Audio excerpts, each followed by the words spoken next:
तो इसके पहले बेटा हम लोगों ने रेजिस्टेंस के बारे में बात किया था, ओम्स लॉ के बारे में बात किया था। अगर किसी भी सिस्टम के लिए V is equal to I R हो, यानी कि V प्रोपोर्शनल टू I हो, रेजिस्टेंस की वैल्यू कांस्टेंट हो, तो वो सिस्टम आपका ओमिक रेजिस्टेंस कहलाता है, मतलब वो ओम्स लॉ को फॉलो करता है। और अगर रेजिस्टेंस की वैल्यू कांस्टेंट ना हो तो वो ओम्स लॉ को फॉलो नहीं करता।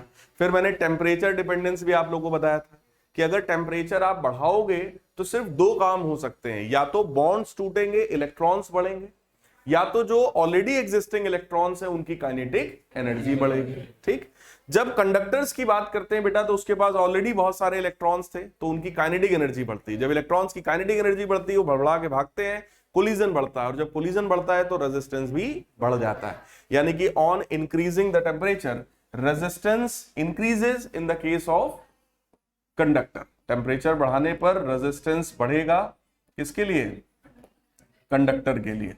लेकिन यहीं पर अगर हम लोग बात करें थर्मिस्टर या सेमीकंडक्टर का तो उसमें मामला उल्टा होता है, टेम्परेचर को बढ़ाने पर रेजिस्टेंस घटता है in case of semi conductor. ये भी मैं आप लोगों को अच्छे से समझा चुका था। और इसके आगे अगर हम लोग बात करें, देखो मैंने आपको बोला था किसी भी सर्किट में दो तरह के एलिमेंट्स होते हैं, या तो एक्टिव या तो पैसिव। तो ये हम लोगों ने डिस्कशन किया पैसिव एलिमेंट के बारे में, यानी रेजिस्टेंस के बारे में, रेजिस्टेंस का टेम्परेचर पर क्या डिपेंडेंस है, ये सब चीजें। अब आते हैं थोड़ा सा डिस्कशन करते हैं एक्टिव एलिमेंट्स के बारे में। एक्टिव एलिमेंट्स वो होते हैं which are basically source of energy, और सोर्स ऑफ एनर्जी में मेनली कौन कौन है आपके पास? सेल या बैटरी। क्योंकि हम लोग अभी पढ़ रहे हैं डीसी सर्किट के बारे में, तो हम लोग को मेनली स्टडी जो करना है वो किसी भी सेल या बैटरी का करना है। बाकी जब आगे अभी आप एसी सर्किट पढ़ोगे तो एसी जनरेटर पढ़ेंगे तो उसकी भी बात किया जाएगा वहां पे। फिलहाल किसी भी सेल या बैटरी के बारे में शायद मैंने कुछ बताया था आप लोग को लास्ट में। आप लोग को बताया था कि नहीं बताया था? नहीं बताया था, ठीक है। किसी भी सेल या बैटरी में दो इलेक्ट्रोड्स होते हैं बेटा। इलेक्ट्रोकेमिस्ट्री तो आप सबने पढ़ ही रखा है, क्यों भाई?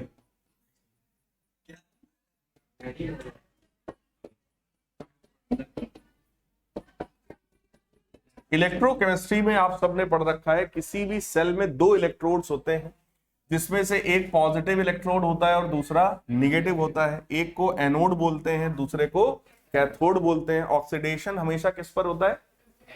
एनोड पर। ठीक, रिडक्शन किस पर होता है? कैथोड पर। फिलहाल वो सब केमिस्ट्री की बात हो गई। बट अगर मान लो सेल के प्लस और माइनस से हमको एक बल्ब अगर मैं ऐसे कनेक्ट करूं और बल्ब को ले जाकर के इससे हम कनेक्ट कर दें तो ये बल्ब ग्लो करने लगता है। अगर बल्ब को प्लस माइनस दोनों से कनेक्ट करोगे तो it will start glowing. Glow करने का मतलब सिंपल ये होता है कि जो इलेक्ट्रॉन्स इस निगेटिव में भरे हुए हैं, भाई निगेटिव होने का मतलब ही इसके अंदर क्या भरे हुए हैं? इलेक्ट्रॉन्स। तो ये सारे के सारे इलेक्ट्रॉन्स इस बल्ब से होते हुए कहां पर आएंगे? पॉजिटिव वाले इलेक्ट्रोड में। ठीक, इधर से जब इलेक्ट्रॉन्स इधर की तरफ आएंगे तो सर्किट हो जाएगा बेटा कंप्लीट। इसलिए अब इधर से करंट फ्लो होगा किधर की तरफ? निगेटिव की तरफ। यानी कि current always flow from positive terminal to negative terminal. इस तरीके से करंट का फ्लो होने लगेगा। लेकिन होगा क्या कि जब धीरे धीरे सारे इलेक्ट्रॉन्स इधर की तरफ आ जाएंगे तो एक समय आएगा कि ये बैटरी हमारी डिस्चार्ज हो जाएगी, तो हमें बैटरी को वापस से चार्ज करना पड़ेगा। चार्जिंग का मतलब होता है जो इलेक्ट्रॉन निगेटिव थे, निगेटिव वाले इलेक्ट्रोड में थे, वो धीरे धीरे आ गए सब पॉजिटिव में, और जब पॉजिटिव में आ गए तो मैं वापस इसको ले जाऊंगा किधर? निगेटिव में। और इन इलेक्ट्रॉन्स को पॉजिटिव वाले इलेक्ट्रोड से वापस निगेटिव में ले जाना, यह प्रोसेस कहलाता है चार्जिंग ऑफ बैटरी। यहां पर प्रोसेस किसका होगा भाई? चार्जिंग का होगा। तो इसका मतलब चार्जिंग का जो प्रोसेस होता है वो हमेशा बैटरी के अंदर का मैटर है, और डिस्चार्जिंग वाला जो काम है जो बाहर हो रहा है ये डिस्चार्जिंग है, क्योंकि करंट दे रही है बैटरी। तो एक समय ऐसा आएगा ना उसकी एनर्जी खत्म हो जाएगी भाई, बैटरी डिस्चार्ज हो जाएगी। तो डिस्चार्जिंग का काम हमेशा एक्सटर्नल सर्किट में होता है और चार्जिंग का काम हमेशा इंटरनल सर्किट में होता है। क्लियर है? अब यहां पर इस चीज को जरा आप ऑब्जर्व करिएगा। जब इलेक्ट्रॉन सारे के सारे इधर आ गए, बैटरी हो गई डिस्चार्ज, तो चार्ज करने का मतलब फिर से हुआ जो इलेक्ट्रॉन इधर भर गए हैं उनको वापस में इधर पहुंचाऊंगा। और ये काम क्योंकि इंटरनल सर्किट में हो रहा है, यानी कि उस इलेक्ट्रोलाइट से होते हुए ये इलेक्ट्रॉन यहां तक पहुंचेंगे। तो किसी भी सेल के अंदर का ये जो इलेक्ट्रोलाइट होता है, दिस बिहेव्स लाइक रेजिस्टेंस। ये जो इलेक्ट्रोलाइट होता है, this behaves like internal resistance.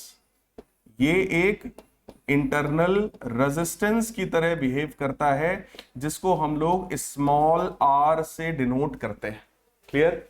External जो बल्ब है, कोई भी फैन है, कोई भी एसी है, ये सारी ही डिवाइसेस एक्सटर्नल रेजिस्टेंस को रिप्रेजेंट करती हैं। यानी कि एक्सटर्नल रेजिस्टेंस हो गया आपका कैपिटल R और इंटरनल रेजिस्टेंस आपका हो गया स्मॉल r। इसी वजह से किसी भी सेल को जब हम लोग जब चार्ज करते हैं ना, इधर से मान लो सारे इलेक्ट्रॉन इधर आ चुके हैं, फुल्ली डिस्चार्ज है। अब जब चार्ज करने का मतलब क्या हुआ? It is total work done in bringing the electrons from positive electrode to negative electrode. तो इतने में टोटल जो हमने वर्क किया होगा, that is known as EMF.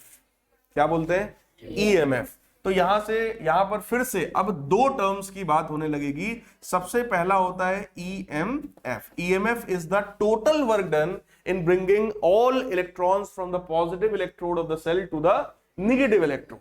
Clear है? लेकिन सोचो, यहां से यहां तक पहुंचाने में जो हमने टोटल वर्क किया होगा, उस वर्क में से कुछ वर्क, मान लो हमने 100 जूल का वर्क किया यहां से यहां तक पहुंचाने में, लेकिन उस 100 जूल में से बोलो 4 6 10 जूल जो है इंटरनल रेजिस्टेंस में वेस्ट हो जाएगा।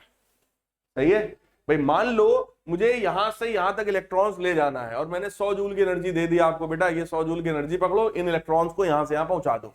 तुम यहां से यहां जब लेके जा रहे होगे तो तुम्हें रास्ते में ये इंटरनल रेजिस्टेंस छेड़ेगा, परेशान करेगा। इलेक्ट्रॉन्स के रास्ते में ऑब्स्टिकल होता है ये, बोलो भाई। तो वो इलेक्ट्रॉन्स को क्या करेगा? परेशान करेगा, इधर से इधर आने जल्दी नहीं देगा। क्लियर? तो उस 100 जूल में से कुछ 4 6 8 10 जूल की एनर्जी वेस्ट हो जाएगी इंटरनल रेजिस्टेंस में। तो यहां पहुंचते तक जो एनर्जी बची है, that is known as terminal potential difference. Terminal potential difference. तो terminal potential difference is that energy which will be supplied in external circuit and EMF is the total energy of the cell. कुछ बात समझ में आई? 100 joule जो मैंने आपको दिया totally, उसको इधर से उधर पहुंचाने के लिए, वो ईएमएफ हो गया। और 100 में से जो 10 जूल आपके वेस्ट हो गए, वो इंटरनल रेजिस्टेंस में चले गए, तो बचा कितना? 90 जूल। वो 90 जूल अब बोलो अवेलेबल किसके लिए है? बल्ब के लिए। क्लियर? इसका मतलब EMF somewhere represents total energy of cell। EMF क्या रिप्रेजेंट करता है भाई? Total energy of cell. जबकि टर्मिनल पोटेंशियल डिफरेंस क्या रिप्रेजेंट करेगा? It represents energy available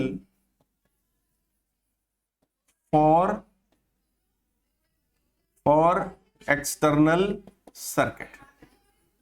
energy available for external circuit, यानी कि एक्सटर्नल सर्किट के लिए जो एनर्जी अवेलेबल है या energy supplied to the external circuit will be terminal potential difference, but total energy will be EMF. Is this clear?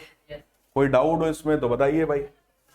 ठीक है, अब थोड़ा सा और आगे बढ़ते हैं। तो ये दो टर्म्स के बीच का हमें रिलेशन समझना है कि आखिर टर्मिनल पोटेंशियल डिफरेंस और ईएमएफ में क्या रिलेशन है। लेकिन वो रिलेशन समझने से पहले हमें एक कॉन्सेप्ट पता होना चाहिए, and that is the concept of Kirchhoff's law.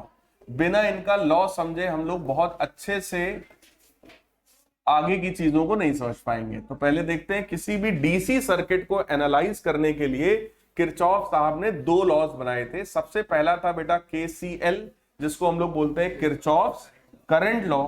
इसी का नाम होता है किरचॉफ्स नोडल लॉ। इसी को हम लोग जंक्शन रूल भी कहते हैं। सो that is KCL, nodal law और जंक्शन रूल। ठीक, केसीएल हमसे ये कहता है कि जितना करंट किसी एक पर्टिकुलर जॉइंट पर, नोड पर या टर्मिनल पर आएगा, उतना ही करंट वहां से चला जाएगा। इसका मतलब अगर एक जॉइंट हम लोग ये कंसीडर करें, P मान लो एक जॉइंट है और इस जॉइंट पर I1 करंट आया, I2 आया, जबकि इधर I3 चला गया, इधर I4 चला गया और इधर I5 चला गया, तो इनका सिंपल सा मतलब है I1 plus I2 is equal to I3 plus I4 plus I5। इसका मतलब summation of current along any node और जंक्शन इज इक्वल टू 0। मतलब incoming current is equal to outgoing current. तो आप इसको ये भी कह सकते हो total amount of charge passing any junction per unit time is always constant. ठीक, टोटल चार्ज जो वहां पर फ्लो हो रहा है वो कांस्टेंट है। इसका मतलब जितना चार्ज आया उतना ही चार्ज यहां से चला गया। यहां पर एक्यूमुलेशन ऑफ चार्ज नहीं हो रहा है। तो this is somewhere we can say it is conservation of charge. ये क्या चीज है? It is based on conservation of charge. कोई डाउट हो तो बताइए। KCL किस पर बेस्ड है भाई? Conservation of charge. फिर दूसरा आपका आता है KVL, जिसको किरचॉफ्स वोल्टेज लॉ भी कहा जाता है, जिसको लूप और मैश लॉ भी कहा जाता है। इसको लूप लॉ भी कहते हैं और इसका एक नाम और है mesh law. Clear? Loop law या मैश लॉ क्या कहता है, जरा इस चीज को ऑब्जर्व करिएगा। लेट अस कंसीडर एक सर्किट है। इस सर्किट में ये कोई रेजिस्टेंस है, ये हम लोगों ने एक कोई सेल या बैटरी कनेक्ट कर दिया, एक रेजिस्टेंस यहां भी मैंने जोड़ दिया, ये ऐसा। लेट अस सपोज ये R1 है, ये आपका R2 है, और जो सेल है उसका टर्मिनल पोटेंशियल डिफरेंस कितना है? V के बराबर। किसी भी सेल में बोलो प्लस और माइनस बनाना आता है, बड़ा वाला प्लस छोटा वाला माइनस, आसान है। इसके बाद करंट के बारे में अगर हम देखें तो करंट हमेशा हाई पोटेंशियल से लो पोटेंशियल की तरफ फ्लो करता है। इसका मतलब अगर करंट इधर से ऐसे जा रहा है, अगर ऐसे जा रहा है current in this direction, so this must be high potential and this must be at low potential। तो ये प्लस हो गया, ये माइनस। इधर से करंट अगर आ रहा है तो ऑब्वियस है यहां पर प्लस और यहां पर माइनस। तो क्या रेजिस्टर के लिए प्लस माइनस बना लेंगे? दैट डिपेंड्स ऑन करंट, कि अगर करंट इधर से आ रहा है तो पहले प्लस बाद में माइनस। इस तरीके से हम लोग प्लस माइनस बना लेंगे। उसके बाद we will apply this loop law. Loop law किसी एक क्लोज्ड लूप में लगेगा। लूप का मतलब कोई भी क्लोज्ड पाथ ऑफ करंट। तो इधर से करंट आ रहा है, घूमकर वापस इधर आ रहा है, तो ये क्लोज्ड पाथ हो गया, ये पूरा एक लूप हो गया। इस पूरे लूप के लिए अगर मैं लिखूं तो इसका मतलब सिंपल सा होता है, sigma V is equal to 0 along any loop, यानी sum of voltage across the loop is equal to 0। इसका मतलब देखो, वोल्टेज जो होता है ना, V जो होता है, पोटेंशियल डिफरेंस जो होता है, दैट समवेयर रिप्रेजेंट्स एनर्जी। मैंने आपको पिछली क्लासेस में भी बताया था कि अगर एक इलेक्ट्रॉन को 1 वोल्ट के पोटेंशियल डिफरेंस से पास करा दें तो उसके पास 1 इलेक्ट्रॉन वोल्ट की एनर्जी आ जाती है। इसका मतलब वोल्टेज रिप्रेजेंट्स एनर्जी। अगर 220 वोल्ट है तो वो उसकी अपनी डेफिनेट एनर्जी है, 500 वोल्ट है तो एनर्जी पहले से ज्यादा है। क्लियर है? ठीक, तो वोल्टेज रिप्रेजेंट्स एनर्जी। इसका मतलब हम ये भी कह सकते हैं कि भाई जितनी एनर्जी ये सेल सप्लाई करेगा उतनी ही एनर्जी ये रेजिस्टेंस और ये रेजिस्टेंस मिलकर कंज्यूम कर लेगा। तो this is, we can say it is conservation of energy. KVL जो होता है ये क्या है? It is basically conservation of energy. क्या ये बात क्लियर है? ठीक, this is based on conservation of charge, this is based on conservation of energy. और अगर मैं लूप लॉ के लिए, लूप के लिए अगर लिखना शुरू करूं, एक तरफ से आप बढ़ो, एक तरफ से बढ़ो, जिधर पहुंच जाओ वो वाला साइन ले लो। ठीक, तो जरा ये बताइए, इस वाले रेजिस्टेंस के अक्रॉस पोटेंशियल डिफरेंस कितना होगा? पोटेंशियल डिफरेंस बोलो ओम्स लॉ होता है V बराबर IR, तो इसके अक्रॉस बोलो होगा IR2, लेकिन साइन कौन सा लेंगे? जिधर पहुंचेंगे, सो that is minus IR2। Clear? फिर इधर से आओ, जिधर पहुंचे फिर से माइनस में पहुंचे, so we can write minus IR1। फिर से आगे बढ़ो, कहां पहुंचे? प्लस, तो प्लस का V is equal to 0। Clear? तो इसको आप बहुत ध्यान से अगर देखो तो ये इसको मैं ये भी कह सकता हूं कि V is equal to IR1 plus IR2। तो सोचो V क्या है? V is the voltage of cell, it is the energy of active element. So total energy supplied by the active element is equal to total energy consumed by passive elements. That is also conservation of energy. इसीलिए मैंने लिखा KVL follows conservation of energy. Is this clear? बोलो बेटा, clear है? जिधर पहुंचिएगा उधर का sign ले लो। मैं हमेशा एक ही बात बोलता हूं सारे बच्चों, वैसे जिधर से शुरू किया है वो भी साइन ले सकते हैं। रिवीजन है इसलिए मैं ये बात आपसे कर रहा हूं। शुरुआत में मैंने एक ही चीज कहा था, जिधर पहुंचना बस वो साइन ले लो ताकि कंफ्यूजन ना हो। शुरुआत में खिचड़ी पका दो तो बच्चे दिमाग में कंफ्यूजन क्रिएट कर लेते हैं। अभी क्या है, आपके दिमाग में ये चीज रट गई होगी, जिधर पहुंचना है मेरे को बस वही साइन चाहिए, तो ये वाला चाहिए, फिर आगे पहुंचे माइनस में पहुंचे ये चाहिए, फिर आगे पढ़े प्लस पे पहुंचे ये चाहिए। मान लो मैं आपको उसी समय सिखा देता कि बेटा चाहे पहले कर लो चाहे बाद कर लो, ठीक? तो जरा सोचो, अगर मैं पहले वाला साइन ले लूं तब क्या बनेगा इक्वेशन, बताओ जरा। प्लस लेते तो क्या बनता, IR2 प्लस का IR1 माइनस V बराबर 0। तो जरा चेक कर लो, ये भी वही है ना? लेकिन इसीलिए हमने उस समय नहीं बताया था कि आपके मन में किसी तरह का कंफ्यूजन नहीं आना चाहिए। तो हम लोग कोई एक चीज लेके चलेंगे, तो हमेशा जिधर पहुंचेंगे केवल वही साइन लेंगे, खिचड़ी नहीं पकाना है। क्लियर है? ठीक। सो that is your Kirchhoff's voltage law. Clear? अगर आपसे कभी भी कहा जाए किरचॉफ्स वोल्टेज लॉ में इस टाइप के क्वेश्चन बेटा बहुत आते हैं, आपसे बोले कि ये सर्किट का A पॉइंट है और ये वाला सर्किट का B पॉइंट है, जरा मुझे बताओ A और B के बीच का पोटेंशियल डिफरेंस कितना है? What is potential difference between A and B? तो वो लिखने का तरीका मैं आपको सिखा रहा हूं। A पॉइंट का पोटेंशियल कितना है? VA। आगे बढ़ो, कहां पहुंचे? तो माइनस का IR2 बराबर पोटेंशियल ऑफ B। हमेशा ऐसे लिखना है, A से B तक जाना है तो A का पोटेंशियल हमेशा VA, बाकी बीच में जैसा भी एलिमेंट है उसका जो साइन है वैसा आप लेंगे, बराबर VB, जिधर की तरफ पहुंच रहा हो वो पॉइंट। क्लियर? इससे तुम्हें क्या फायदा मिलेगा? You will get to know VA minus VB is equal to IR2, यानी कि हमको पोटेंशियल डिफरेंस मिल गया A और B पॉइंट के बीच में, कि भाई A का पोटेंशियल क्या है, B का पोटेंशियल क्या है और दोनों का डिफरेंस क्या है। So we got potential difference across AB। Is this clear? तो पूरे सर्किट में लूप लॉ हमें लगाना आ गया। पूरे सर्किट के किसी भी दो पॉइंट के बीच में अगर मैं आपसे कहूंगा बेटा पोटेंशियल डिफरेंस बताओ, तो क्या आप निकाल लेंगे? क्लियर? अब आ जाते हैं थोड़ा सा वापस जिन चीजों की हम लोग बात कर रहे थे उस पर। तो हम लोगों ने डिस्कशन किया था किसी भी सेल के बारे में, ठीक? अब उसी चीज को मैं थोड़ा सा और आगे बढ़ा रहा हूं। किसी भी सेल की कुछ डेफिनेट कंडीशंस होती हैं।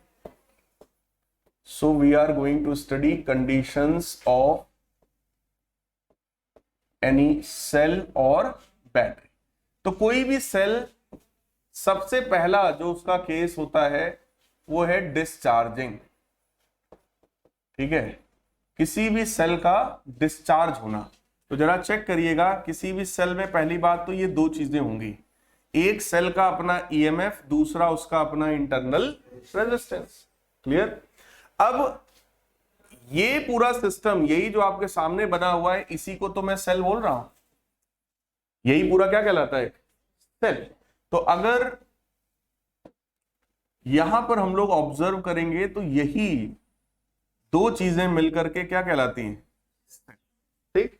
किसी भी सेल में अगर मैं आपसे कहूं बेटा EMF बताओ, तो EMF ये लिखा है। EMF का मतलब it is total energy of the cell. Small r का मतलब क्या था? Internal resistance. ये स्मॉल r ये शो करेगा कि टोटल एनर्जी में से कुछ एनर्जी तो इंटरनल रेजिस्टेंस में वेस्ट होने वाली है। बोलो ठीक? जो बची हुई एनर्जी होगी वो कहां जाएगी? एक्सटर्नल सर्किट में। अभी वो एक्सटर्नल सर्किट मैंने नहीं दिखाया, बाकी यहां पे हिडन फॉर्म में जो चीजें हैं वो ये हैं। देखो, ये भी रहा होगा। बोलो यार, ये एक्सटर्नल रेजिस्टेंस भी रहा होगा सेल का। भाई सेल अगर डिस्चार्ज हो रहा है तो किसी ना किसी को तो एनर्जी दे रहा होगा, तभी तो डिस्चार्ज हो रहा है। लेकिन मैं इसकी बात अभी आपसे नहीं कर रहा हूं, क्योंकि मैं आपसे डिस्कशन करना चाहता हूं किसी भी सेल का। ठीक? So we are going to find out potential difference between point A and point B of the cell. तो सेल का पॉइंट ए और बी के बीच का जो पोटेंशियल डिफरेंस होता है इसी को क्या बोलते हैं, टर्मिनल पोटेंशियल डिफरेंस। तो ये सेल का पॉजिटिव टर्मिनल है, चेक करो, ये सेल का पॉजिटिव टर्मिनल है और ये निगेटिव से जुड़ा हुआ है, इसलिए ये निगेटिव टर्मिनल है। क्लियर? तो किसी भी सेल में दो टर्मिनल होंगे, एक प्लस वाला एक माइनस वाला, उन्हीं दोनों के बीच का डिफरेंस कहलाता है टर्मिनल पोटेंशियल डिफरेंस। तो फिलहाल आइए लिखते हैं जरा, अगर ये डिस्चार्ज हो रहा है बेटा तो ये करंट दे रहा होगा या ले रहा होगा, दे रहा होगा। तो इसने भाई यहां से करंट मान लो दिया, आई करंट दे रहा होगा, तो बोलो वापस वही करंट ले रहा होगा। किसी भी सेल का ये नेचर होता है भाई, जितना करंट देगा उतना ही करंट ये वापस ले भी लेगा। जरा चेक करो, इधर से आई करंट दिया तो वो आई करंट यहां से होता हुआ, इधर से होता हुआ वापस सेल के निगेटिव में चला गया। सही है? सेल जितना करंट अपने पॉजिटिव टर्मिनल से देगा, निगेटिव में उतना ही करंट वापस ले लेगा। तो जरा चेक करो, इधर से आई करंट गया, इधर से वही आई करंट वापस आ गया। क्लियर है? बताइए जरा, अगर मैं आपसे कह रहा हूं कि मुझे पोटेंशियल डिफरेंस लिखना है तो VA कहां पहुंचे, माइनस का E। फिर इसमें सोचो, अगर इधर से करंट आ रहा है बेटा, अगर इधर से करंट आ रहा है तो क्या ये प्लस है, ये माइनस है। सही है? तो आगे बढ़ो, किस साइन पर पहुंचे हम लोग, प्लस पर। तो ये बना plus current I internal resistance R is equal to VB। क्या ये पॉइंट सही है? तो A और B अगर मैं एक तरफ ले आऊं तो ये बनेगा VA minus VB is equal to E minus IR। So this is delta V which is E minus IR। यही डेल्टा V कहलाता है टर्मिनल पोटेंशियल डिफरेंस। क्लियर? जरा चेक करिए, टर्मिनल पोटेंशियल डिफरेंस जो है वो EMF minus this is potential difference consumed in internal resistance. Internal resistance में कितना पोटेंशियल गया, IR के बराबर। ठीक? तो टोटल मान लो हमने 100 जूल की एनर्जी दिया था, 10 जूल ये ले गया, तो बचा कितना, 90 joule. So terminal potential difference is related with external circuit. बोलो यार, सही है? अगर मैं, ध्यान से सोचना, अगर मैं यहीं पर एक एक्सटर्नल रेजिस्टेंस जोड़ दूं जैसा मैंने पहले जोड़ा था, तो उस एक्सटर्नल रेजिस्टेंस का पोटेंशियल डिफरेंस कोई बता सकता है मुझे? I कैपिटल R, और वो I कैपिटल R यही है, वो I कैपिटल R यही है जिसको हम लिख रहे हैं E माइनस।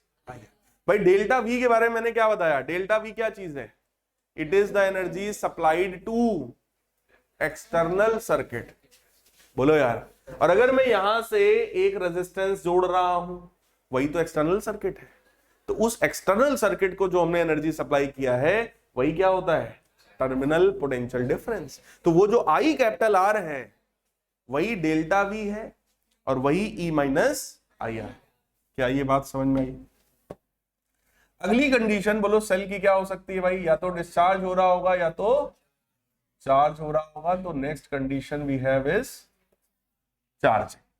चार्जिंग की अगर मैं बात करूंगा तो इस बार ये वाला जो सेल है ये करंट ले रहा होगा।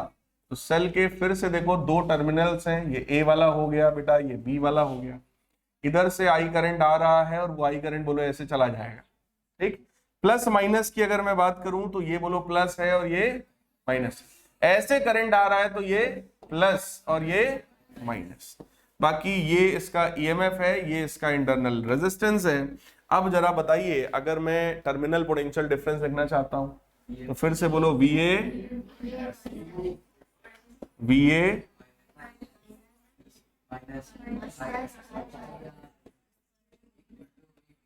इसको इधर ले आइए, VA minus VB is equal to E plus, तो क्या ये पोटेंशियल डिफरेंस है बेटा, which is equal to E plus IR।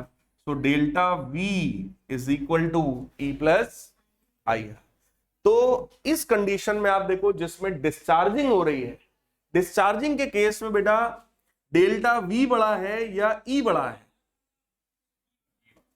In case of discharging क्या बड़ा है, E। So in this situation EMF is greater than delta V। और यहां पर चेक करो, this time delta V is greater than, सही है। और एक चीज बताओ, डेल्टा वी का लेना देना इंटरनल सर्किट से होता है या एक्सटर्नल से? ईएमएफ का लेना देना सेल से है, ठीक। जब सेल डिस्चार्ज हो रहा है तो इस समय सेल एनर्जी दे रहा है, तो फिर बड़ा कौन हुआ? सेल। तो ई ग्रेटर है। ये चार्ज हो रहा है, जब चार्ज हो रहा है तो इस समय बड़ा कौन है? ये, इससे चार्ज हो रहा है ना मोबाइल, तो मोबाइल की बैटरी बड़ी हुई या ये बड़ा हुआ? इसलिए डेल्टा वी बड़ा है और ईएमएफ छोटा। पक्की बात, ठीक। फिर आते हैं नेक्स्ट कंडीशन ऑफ सेल, और सेल का अगला कंडीशन कौन सा होता है भाई? Short circuiting. So we have third condition that we can write short circuiting.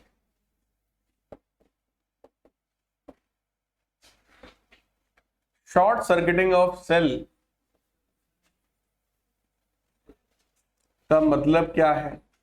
ये ए पॉइंट है, ये बी पॉइंट है, ये ईएमएफ है, ये इंटरनल रेजिस्टेंस है, ठीक।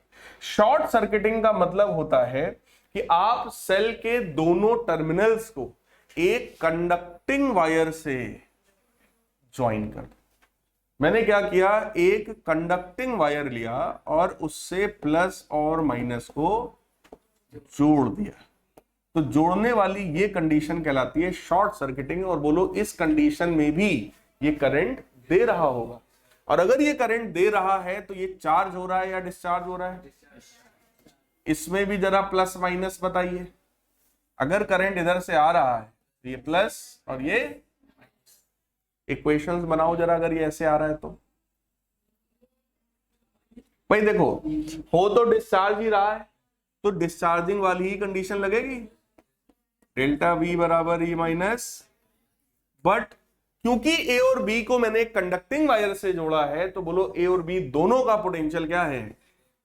So we know that potential of A is equal to potential of B, and if potentials of both is same then V A minus B B is zero, so delta V is zero. और अगर बेटा delta we zero होगा तो हमारा ई किसके बराबर होगा? यानी कि पूरे सेल की जो टोटल एनर्जी थी वो सारी की सारी एनर्जी किस में गई? Internal resistance. मतलब मैंने 100 जूल आपको मान लो दिए थे इलेक्ट्रॉन को इधर से इधर पहुंचाने के लिए, और आपने उस सारे की सारी एनर्जी इंटरनल में बर्बाद कर दी, इलेक्ट्रॉन तो पहुंचा ही नहीं उधर। बोलो यार, तो अगर जिस सेल में 100 में से केवल 10 जूल खर्चा होना था इंटरनल सर्किट में, 90 का काम होना था, और वहां पूरा का पूरा 100 अगर इंटरनल में खर्चा होगा तो वहां बवाल होना तय है। बोलो भाई, घर वाले आपको 1000 रुपए दें, बेटा जाके कोचिंग की फीस जमा कर देना, 1000 में से 100-200 इधर उधर करोगे, सर इस बार ये हो गया वो हो गया, तो एक बार सर कंप्रोमाइज कर लेंगे, लेकिन पूरा का पूरा 1000 आपने उड़ा दिया तो भाई ना तो सर कंप्रोमाइज करेंगे ना घर वाले करेंगे, वही पूछेंगे कहां गया। ये वही वाला सीन है जिसमें जो टोटल एनर्जी थी वो सारी की सारी एनर्जी कहां चली गई? इंटरनल सर्किट में चली गई। तो ऐसे में बेटा ब्लास्ट होना तय है। तो ये मतलब बैटरी फट सकती है, आग वाग लग सकता है ना। तो आप समझ लो यहाँ पे शॉर्ट सर्किटिंग में आग लगने के चांसेस इसलिए ज्यादा होते हैं। फिर अगला है, लास्ट कंडीशन है, that is isolated condition of a cell. Isolated का मतलब है कि भैया सेल पड़ा हुआ है, इसका अपना इंटरनल रेजिस्टेंस है, ये सेल इस बार ना तो करंट ले रहा है ना तो करंट दे रहा है, मतलब ये आइसोलेटेड, इसको देश दुनिया से कोई मतलब नहीं है, ठीक।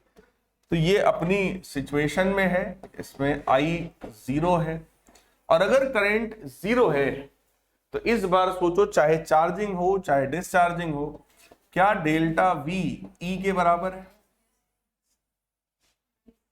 ठीक भाई, आई आर वाला टर्म यहाँ पे 0 हो गया तो ये कुछ भी एनर्जी कंज्यूम उस तरह से नहीं करेगा, इसका टोटल जो एनर्जी है वो इसके टोटल टर्मिनल पोटेंशियल डिफरेंस के बराबर दिखाई पड़ेगा।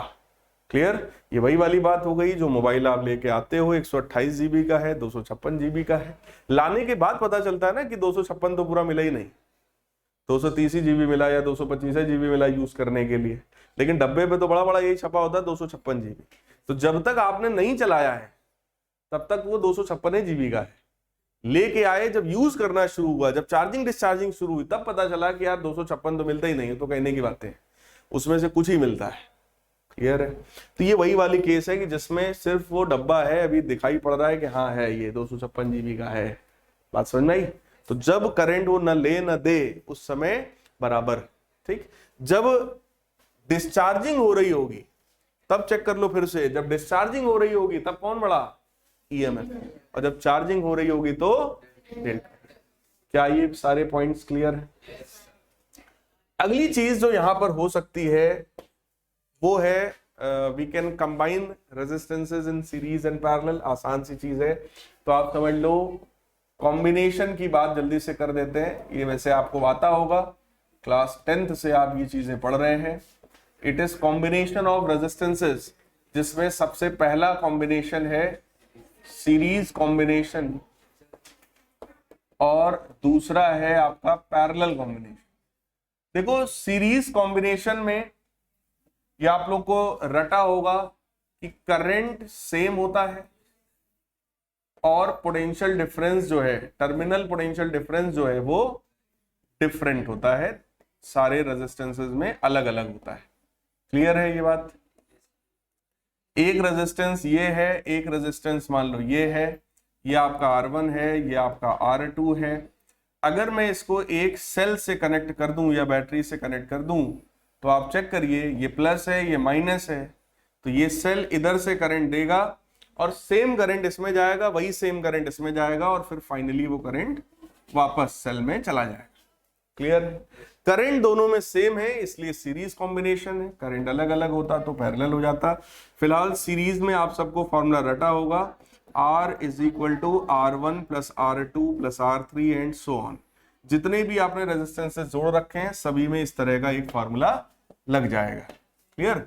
फिर अगला जो आता है बेटा दैट इज पैरेलल कॉम्बिनेशन।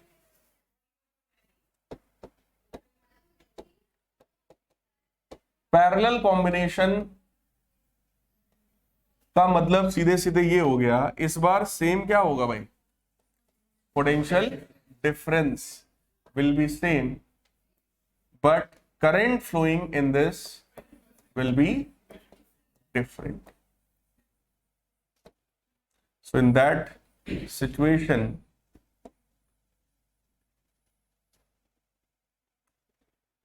दो ही ले लेते हैं, R1 है या R2 है। ठीक है, फिर से अगर आप इस सिस्टम को किसी एक सेल या बैटरी से मान लो कनेक्ट कर दो, ये प्लस हुआ, ये माइनस हुआ, ये पोटेंशियल डिफरेंस V हो गया। ठीक, तो सेल से फिर से आप चेक करिए, I करंट निकलेगा और जब I करंट यहां पर पहुंचेगा तो अब करंट डिवाइड होगा, I1 और I2। देखो करंट का नेचर ये होता है कि करंट हमेशा लो रेजिस्टेंस पाथ पर जाना चाहता है। जिस पाथ में रेजिस्टेंस कम होगा करंट हमेशा उधर ही जाना चाहता है। तो अगर करंट को दो रास्ते मिले, फॉर एग्जांपल मान लो दोनों का रेजिस्टेंस 4-4 ओम है, 4 इसका भी 4 इसका भी, तो इस बार करंट आधा आधा जाएगा, आधा इसमें और आधा इसमें। क्लियर है? लेकिन अगर ऐसा हो कि ये मान लो फॉर एग्जांपल ये 2 ओम है और ये मान लो 4 ओम है, तो अब करंट सोचेगा यार इसमें रेजिस्टेंस डबल है तो इसमें मैं आधा जाऊं। बोलो भाई, इसमें रेजिस्टेंस आधा है तो मैं इसमें डबल जाऊं। क्लियर? इसका मतलब जो करंट का डिवीजन यहां पर होने वाला है वो 1:2 के रेशियो में होने वाला है। क्या ये बात समझ पा रहे हैं? मेरे कहने का सेंस ये है कि अगर इसमें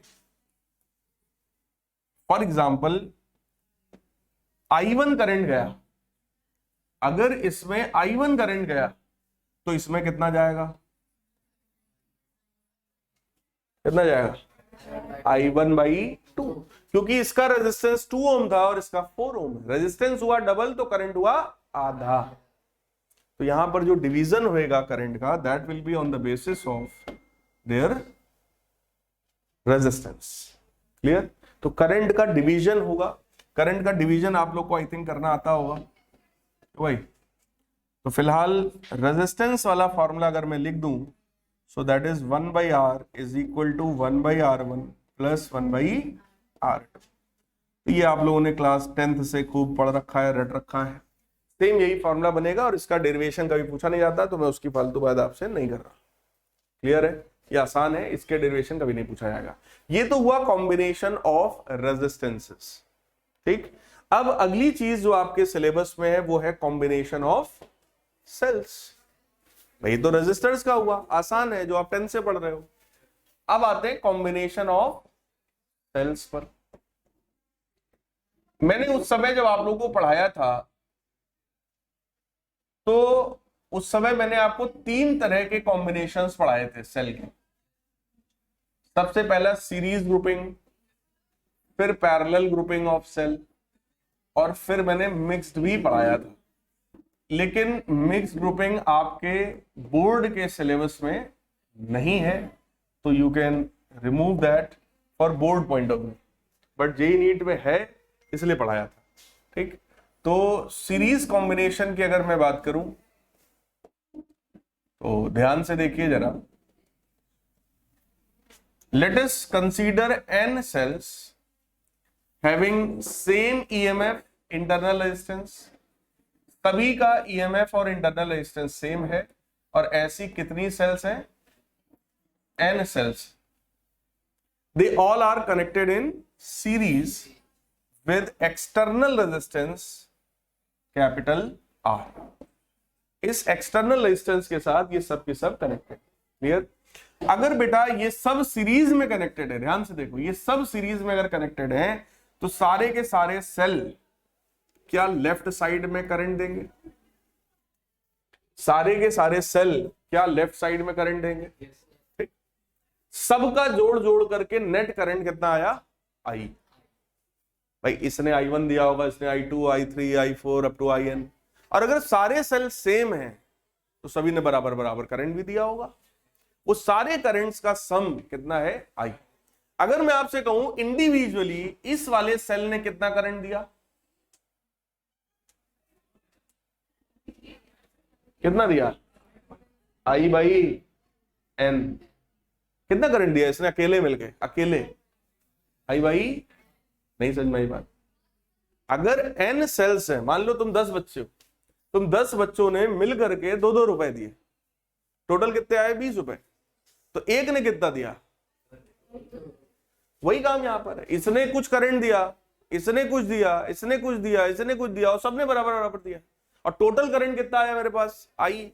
n लोगों ने मिलके, n सेल्स ने मिलके आई करंट दिया है, तो एक ने कितना दिया होगा? I/। फिलहाल यहां पर उस आई की बात करते हैं कि भाई करंट कितना मिला सर हमको यहां से ऑल टोटल, तो लिखते हैं जरा, देखो जरा। करंट जो होता है अकॉर्डिंग टू ओम्स लॉ अगर मैं लिखूं तो V बराबर IR होता है, सो I बराबर V/R, यानी potential difference upon resistance. Potential difference जरा सोचो, अगर n सेल्स हैं तो सभी का पोटेंशियल डिफरेंस E, और n सेल्स हैं तो NE, divided by net resistance की बात करिए, small r small r small r small r, ये सब किस में है? सीरीज में, तो क्या ये सब ऐड हो जाएगा? NR। और इस पूरे कॉम्बिनेशन देखो, अगर ध्यान से समझो तो क्या यही सेल है? मतलब यही बैटरी है? बोलो यार, कॉम्बिनेशन ऑफ सेल को ही क्या बोलते हो? ये जो पूरा ग्रीन कलर में है, क्या यही कॉम्बिनेशन है? इस कॉम्बिनेशन के साथ बेटा R किस में कनेक्टेड है? कैपिटल R किस में कनेक्टेड है? सोचो, अगर इस पूरे कॉम्बिनेशन में I करंट जा रहा है तो इसमें भी तो I जा रहा है। तो किस कॉम्बिनेशन में हुआ? सीरीज में हुआ। तो we can write here NR plus capital R। Clear? तो करंट की वैल्यू अपने पास आ गई है NE upon NR plus capital R। कोई डाउट? ठीक, नेक्स्ट कॉम्बिनेशन है हमारा parallel combination. Second combination in your syllabus is parallel combination of sales.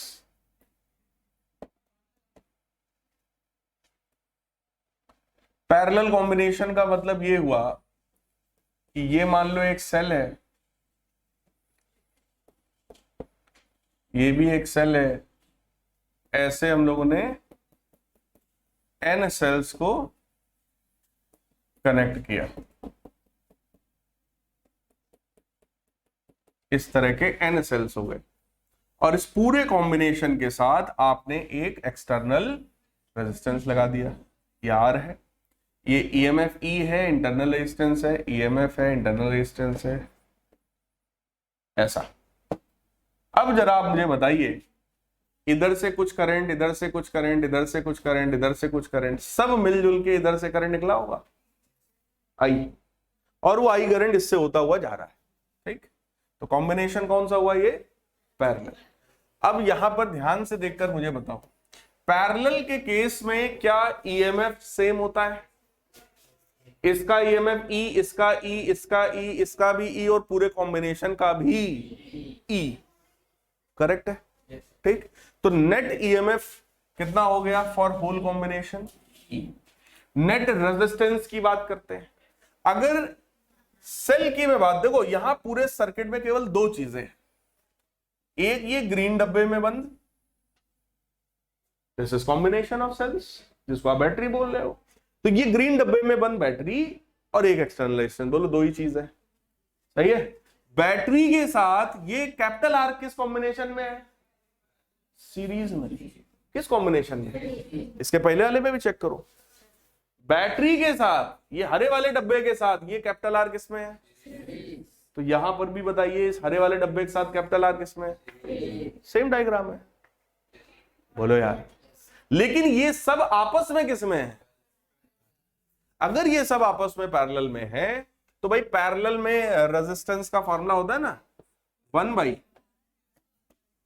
1 by R dash is equal to 1 by R plus 1 by R।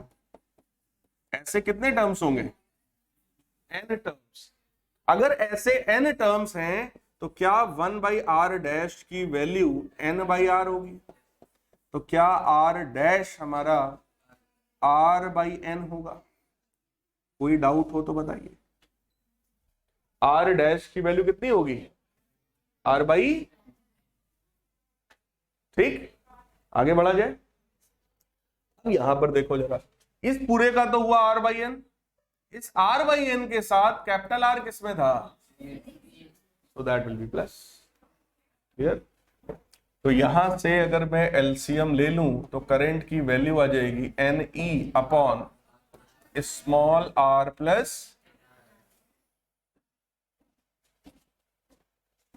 सही है। तो ये आपका current का वैल्यू आया। अब समझने वाली बात ये है, यहां पर करंट की वैल्यू थी NE upon NR plus capital R, ठीक। यहां पर वैल्यू आई NE upon R plus N capital R। पिछले वाले में यही N, यहां तो कैपिटल R के साथ है, इसमें यही N किसके साथ था? बाकी सब सेम है, ठीक। मैटर ये है कि सर ये वाला कॉम्बिनेशन कब यूज करेंगे सर, और वो वाला कब यूज करेंगे? अगर किसी भी सर्किट में external resistance very much greater than internal resistance, अगर एक्सटर्नल रेजिस्टेंस की वैल्यू इंटरनल से बहुत ज्यादा हो, तो ऐसे में भाई देखो, हमने सेल्स का कॉम्बिनेशन आखिर किया ही क्यों था, ये बताओ। सेल्स को आखिर कंबाइन करने का क्या कारण है, क्यों हम कंबाइन कर रहे हैं? ताकि हम करंट बढ़ा सके, हमको मैक्सिमम करंट चाहिए। हमारा एक सेल से काम नहीं चल रहा होगा तो हम 2 सेल 3 सेल 4 सेल जोड़ रहे हैं, ठीक। एक से काम चल जाता तो हम क्यों जोड़ते? तो हमको मैक्सिमम करंट चाहिए था, इसलिए हमने ये काम किया। तो अगर एक्सटर्नल रेजिस्टेंस बहुत ज्यादा हो तो उस कंडीशन में जरा सोचो, ये NR वाला टर्म नेग्लेक्ट हो जाएगा, तो I मैक्स हमें कितना मिलेगा? NE बाई, ठीक। और अगर मान लो फॉर एग्जाम्पल, अगर स्मॉल r बहुत बड़ा हो तो यहां से मैक्सिमम करंट कितना मिल सकता है? कितना मिल सकता है? That is NE by NR, बोलो यार, that is E by R। तो यहां n टाइम्स मिल रहा है और यहां पर केवल E बाई R मिल रहा है, ठीक। इसको हमने कर दिया अगले वाले में जरा देखो, यहां पर बताओ जरा, अगर फिर से हम वही कंपैरिजन करें, मान लो फिर से कैपिटल आर बहुत ज्यादा है, तो यहां से मैक्सिमम करंट कितना मिल सकता है? N E by N capital R, so that is E by R. Clear? और दूसरी कंडीशन ये हो सकती है कि भाई इंटरनल बहुत ज्यादा, तब यहां से मैक्सिमम बेटा करंट कितना मिल सकता है? That will be N E by. अब आप कंपेयर करो, पहला केस हमारे पास था कि भाई एक्सटर्नल रेजिस्टेंस बहुत ज्यादा है, एक्सटर्नल रेजिस्टेंस ज्यादा वाले केस में पैरेलल में से करंट कितना मिलेगा? ई बाई आर। और सीरीज में से कितना मिलेगा? तो कौन सा बढ़िया हुआ? सही है। अब सेकंड केस की बात करो जिसमें इंटरनल बहुत ज्यादा, अगर इंटरनल बहुत ज्यादा है तो यहां से करंट कितना मिला और उसमें से कितना मिला? अब कौन सा अच्छा है? इसका मतलब क्या हुआ? इसका मतलब क्या हुआ? पैरेलल ग्रुपिंग कब यूज होती है? जब इंटरनल रेजिस्टेंस काफी ज्यादा एक्सटर्नल से, तब हम लोग कौन सा ग्रुपिंग करेंगे? क्योंकि ये बेनिफिशियल। ठीक, और यहां पर जब एक्सटर्नल ज्यादा, ठीक, तब हम इसको प्रेफर करेंगे। कुछ समझ में आया? तो ग्रुपिंग ऑफ सेल्स कितने तरह की हो गई? दो आपके सिलेबस में, सीरीज ग्रुपिंग और पैरेलल ग्रुपिंग। सीरीज ग्रुपिंग तब यूजफुल है जब एक्सटर्नल रेजिस्टेंस ज्यादा हो, पैरेलल ग्रुपिंग तब यूजफुल है जब इंटरनल रेजिस्टेंस ज्यादा। दोनों ही कंडीशंस में कितना करंट मिलेगा क्या हम निकाल पाएंगे? इसमें भी और उसमें भी। ठीक है, नेक्स्ट क्लास में मैं आपको पैरेलल कॉम्बिनेशन को और डेप्थ में पढ़ाऊंगा, क्योंकि अब मिक्स ग्रुपिंग सिलेबस से हट गया है, वो हट चुका है। तो पैरेलल ग्रुपिंग पर बेस्ड क्वेश्चन आपसे मान के चलो 100% आपके एग्जाम में आना है, इसलिए पैरेलल ग्रुपिंग में अगली क्लास में मैं आपको पीएचडी कराऊंगा। इसमें और डेप्थ में घुसेंगे और जो जो वैरायटी, जो जो केसेस हो सकते हैं वो सब की बात हम लोग करेंगे इन नेक्स्ट क्लास। क्लियर?